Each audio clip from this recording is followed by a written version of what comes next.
ब्रह्मा बाबा sir छाड़ा पर मुरली repeat करने जो मुरली लेखा अच्छी मुरली रिपीट करने ब्रह्मा बाबा आत्मा दादी की परामर्श देले ना शिव बाबा ब्रह्मा द्वारा दादी उनका जो कहना है कि दादा लेखा शरीर छोड़ने के बाद जब मूल्य रिपीट हो रहा है कौन क्या है किसका सोल का है? शिव बाप के 3 पार्ट हैं, बाप, टीचर, सदगुरु। माँ के बारे में नहीं बोला कि ये मुख्य पार्ट है, माँ का भी मुख्य पार्ट है, लेकिन 3 पार्ट मुख्य बताए, बाप, टीचर, सदगुरु। तो बाप का पार्ट यज्ञ के आदि में ही बीज आरोपण के लिए बता दिया। आम बीज प्रतप पिता, ज्ञान का बीज बोया ब्रह्मा में, वो पार्ट पूरा हुआ आदि का। और उसके बाद माँ का पार्ट भी पूरा हुआ ब्रह्मा के चोले से। उसके बाद आता है टीचर का पार्ट, बाप के बाद टीचर का पार्ट। टीचर का काम होता है जो प्रोज होती है, जो पोइट्री होती है, जो गद्य और पद्य होती है, उसका क्लैरिफिकेशन देना। तो ये क्लैरिफिकेशन देने का काम कृष्ण बच्चे का है या राम बाप का है? राम बाप का।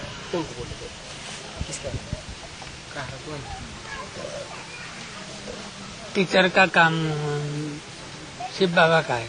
टीचर का काम शिव बाबा का है, लेकिन किसके द्वारा? राम बाबा का द्वारा। राम बाप के द्वारा। तो राम वाली आत्मा 69 में ब्रह्मा बाबा के शरीर छोड़ने के बाद रंगमंच पर आ जाती है और उसके द्वारा गुप्त रूप में वो कार्य चालू हो जाता है। मुरली का जो क्लैरिफिकेशन है वो सबसे पहले राम वाली आत्मा की बुद्धि में आता है, और सन 76 के बाद जो 76 में बाप का प्रत्यक्षता वर्ष मनाया गया है, वो बाप का प्रत्यक्षता वर्ष उस समय से ये साबित होने लगता है कि बाप टीचर के रूप में प्रत्यक्ष होने लगा है। इसमें ये बात नहीं कही जा सकती कि अगर बाप का पार्ट चल रहा है एडवांस पार्टी या शंकर पार्टी में, तो वो अपनी मुरली क्यों नहीं पढ़ता? अरे अपनी मुरली और पढ़ाई मुरली कहाँ से आ गई? मुरली तो एक ही है, मुरलियाँ 2 नहीं है, मुरलीधर एक ही है। कृष्ण की सोल मुरलीधर नहीं है, शिव बाप ही मुरलीधर है। वो शिव बाप ही यज्ञ के आदि के व्यक्तित्व, साझीदार, भागीदार, सेवक राम के द्वारा बाप के रूप में ज्ञान का बीज आरोपण करता है। और ब्रह्मा दादा लेखराज कृष्ण की सोल के द्वारा माता का पार्ट बजाता है, और बाद में टीचर का पार्ट बजाता है।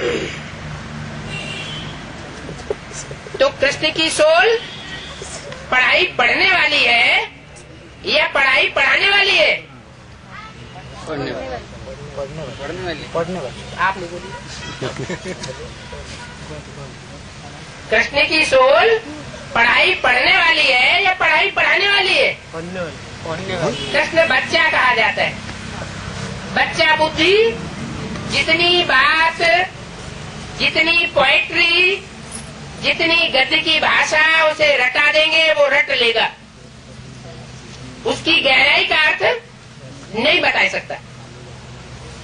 जब कोई बच्चा बेसिक नॉलेज पढ़ करके ऊंची पढ़ाई में पहुंचता है, कॉलेज की शिक्षा लेता है, तो उन्हीं सूरदास के, तुलसीदास के, कबीरदास के पदों को गहराई से समझता है और दूसरों को समझा भी सकता है। तो वो कृष्ण की सोल जिसके मुख से परमात्मा शिव ने गीता ज्ञान सुनाया, गीत सुनाया, उस गीत का अर्थ गहराई तक कृष्ण की सोल नहीं समझ सकी। अगर समझी हुई होती तो सन 76 में बाहर की दुनिया के विनाश की घोषणा की बात नहीं की जाती। जो चित्र ब्रह्मा बाबा के द्वारा बनवाए गए, उन चित्रों में सन 76 का जो विनाश की घोषणा की गई है, वो बाहर की दुनिया के ऊपर लागू नहीं की जाती। ये तो अंदर के ब्राह्मणों की दुनिया की बात थी कि पुरानी दुनिया का विनाश, ब्राह्मणों की पुरानी दुनिया का विनाश और नए ब्राह्मण संगठन की स्थापना 1976 में चालू हो जाती। ये भी एक पढ़ाई की बात हुई कि कौन से विनाश और कौन से स्थापना की बात मुरलियों में बोली गई थी। इसका कोई अर्थ उस समय ब्रह्मा बाबा की सोल ने नहीं समझा था, और ये बात समझाने के लिए 76 से जो बाप का पाठ टीचर के रूप में प्रत्यक्ष हुआ, तो कृष्ण की सोल भी इस बात के रहस्य को समझने लगी। लेकिन कृष्ण की सोल के दो रूप हैं। राम वाली आत्मा पर प्रवेश करती है तो संग के रंग से बीज रूप स्टेज बन जाती है। जैसे शिव की बीज रूप स्टेज सदा है ही है, ऐसे राम वाली सोल के कनेक्शन में आने मात्र से ही कृष्ण की सोल अधूरा चंद्रमा वो मस्तक में विराजमान होकर के पाठ बजाता है और पढ़ाई पढ़ता है। वो सोल अभी भी हम ब्राह्मण बच्चों में प्रवेश करके पाठ बजाए रही है। मम्मा बाबा बच्चों में प्रवेश कर सकते हैं, अनुभव भी करते हैं बच्चे। ये बात हमारी बुद्धि में नहीं थी, कोई ने प्रवेश करके हमसे ये बात समझाने का प्रयास किया गया।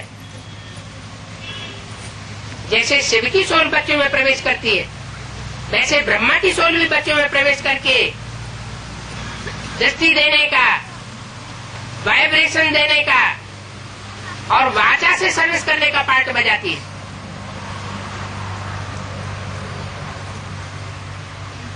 एक बाप सुप्रीम सोल और दूसरा है सृष्टि रूपी रंगमंच का पहला पत्ता दादा, कृष्ण वाली सोल, ब्रह्मा की सोल हम बच्चों में प्रवेश करके पाठ बजाए रही है। हम बच्चे ये समझ लेते हैं कि ये सर्विस का कार्य हमने किया, हमको अहंकार आ जाता है, लेकिन वास्तव में हम बच्चे तो तमो प्रधान आत्मा है। तमो प्रधान आत्मा कोई भी सेवा का कार्य नहीं करती।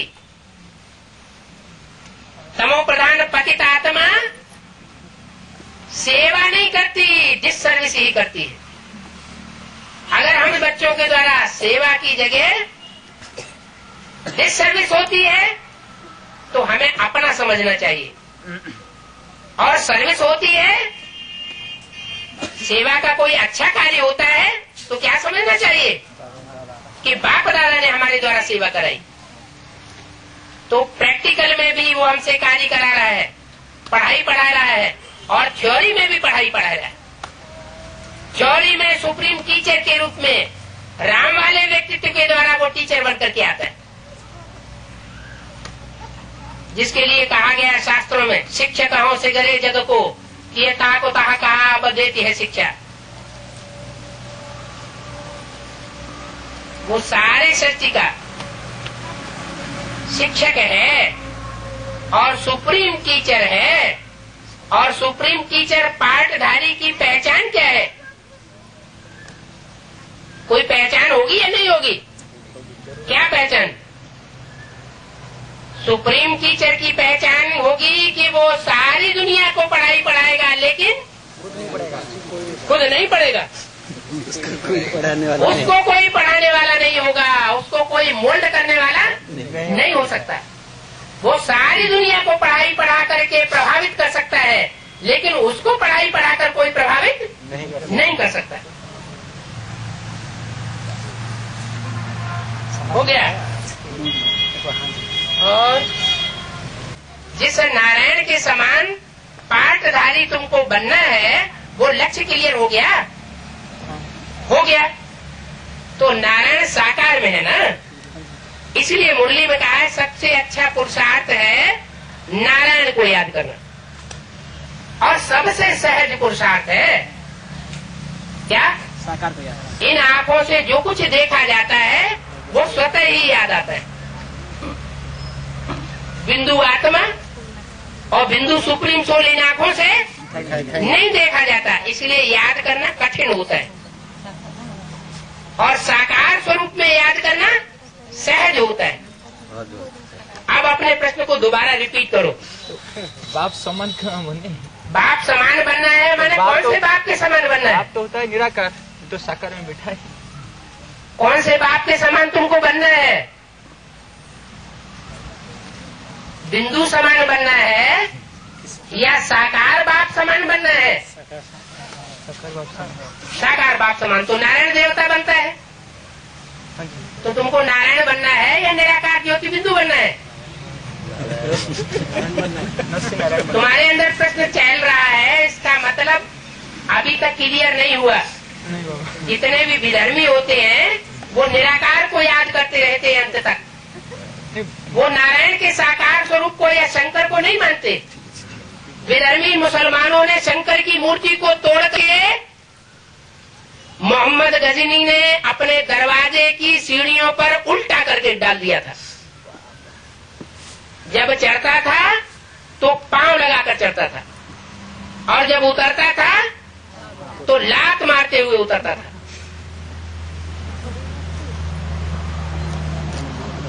यहाँ शूटिंग हो रही है, रिहर्सल हो रही है, ये संकल्पों के थ्रू रिहर्सल हो रही है। जैसे ब्रह्मा के संकल्पों से सृष्टि रची जाती है, वैसे हम ब्राह्मणों के संकल्पों से भी सृष्टि रची जा रही है। इन ब्राह्मणों की दुनिया में जो निराकार को अब तक भी याद कर रही है और ऊपर परमधाम में याद करते हैं, साकार में आया हुआ उनको पचता नहीं है, तो वो कौन से धर्म में कन्वर्ट होंगे? है? जो दूसरे धर्म है उनमें कन्वर्ट होने वाली आत्मा साबित हो रही है। इतना एडवांस नॉलेज लेने के बाद बुद्धि में ये नहीं आता कि हमें कौन से बाप के समान बनना है, सुप्रीम सोल बाप का समान बनना है या मनुष्य सृष्टि के पिता के समान बनना है। मनुष्य सृष्टि के पिता के समान बनेंगे तो 84 जन्म मिलेंगे, और परमधामवासी बाप निराकार को ज्योति बिंदु को याद करेंगे सिर्फ, तो दूसरे धर्म में कन्वर्ट होकर के कम जन्म लेने वाले बन जाएंगे, पूरे 84 जन्म लेने वाले नहीं बन सकेंगे।